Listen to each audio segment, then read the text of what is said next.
Oh my goodness, 5 to 8. I've just been busy this entire morning, taking care of myself physically and mentally. I left home around 6:20 and I ran like 10 minutes, a bit less than 10 minutes. And then I spent about 15 minutes recording my daily videos. After I came back, I did some stretch and core workout. I just had a shower as well. And now I'm finally going to read some books. Just a few minutes, man. If I'm not reading now, I won't read later.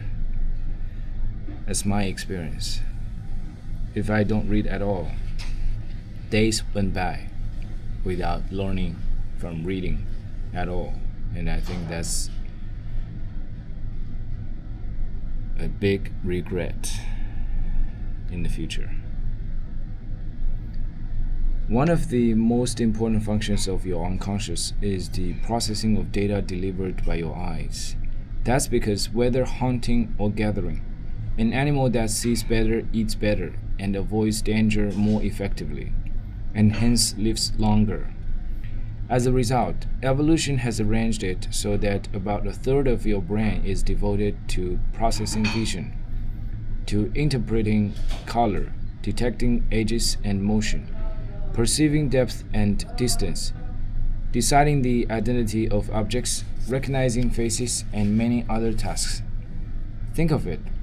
A third of your brain is busy doing all those things, yet you have little knowledge of or access to the processing. All that hard work proceeds outside of your awareness, and then the result is offered to your conscious mind in a neat report, with the data digested and interpreted.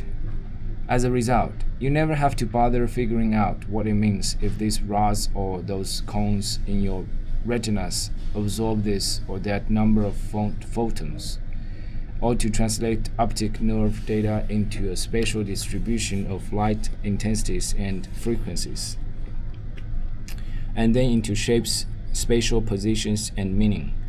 Instead, while your unconscious mind is working feverishly to do all those things, you can relax in bed, recognizing seemingly without effort the lighting fixture on the ceiling, or the words in this book. Our visual system is not only one of the most important systems within our brain, it is also among the most studied areas in neuroscience. Understanding its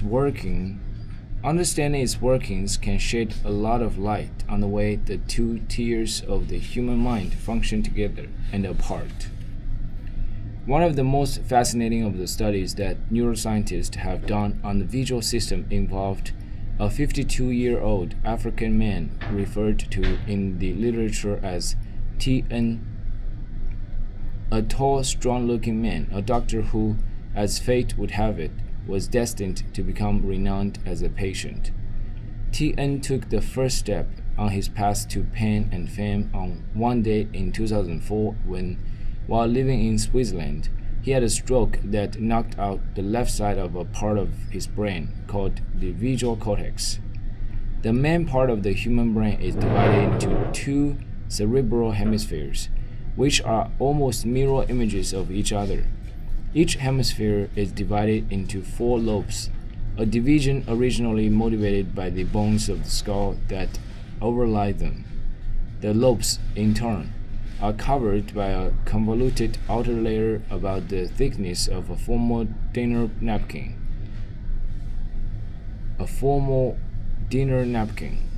In humans, this outer covering, the neocortex, forms the largest part of the brain. It consists of 6 thinner layers, 5 of which contain nerve cells, and the projections that connect the layers to one another. There are also input and output connections from the neocortex to other parts of the brain and nervous system. Though thin, the neocortex is folded in a manner that allows almost 3 square feet of neural tissue, about the size of a large pizza, to be packed into your skull. Different parts of the neocortex perform different functions. The occipital lobe is located at the very back of your head. and its cortex. The visual cortex contains the main visual processing center of the brain. Alright. I'm going to write some journals and have breakfast with my folks. Beautiful day. Thanks for reading with me. See you in my next video.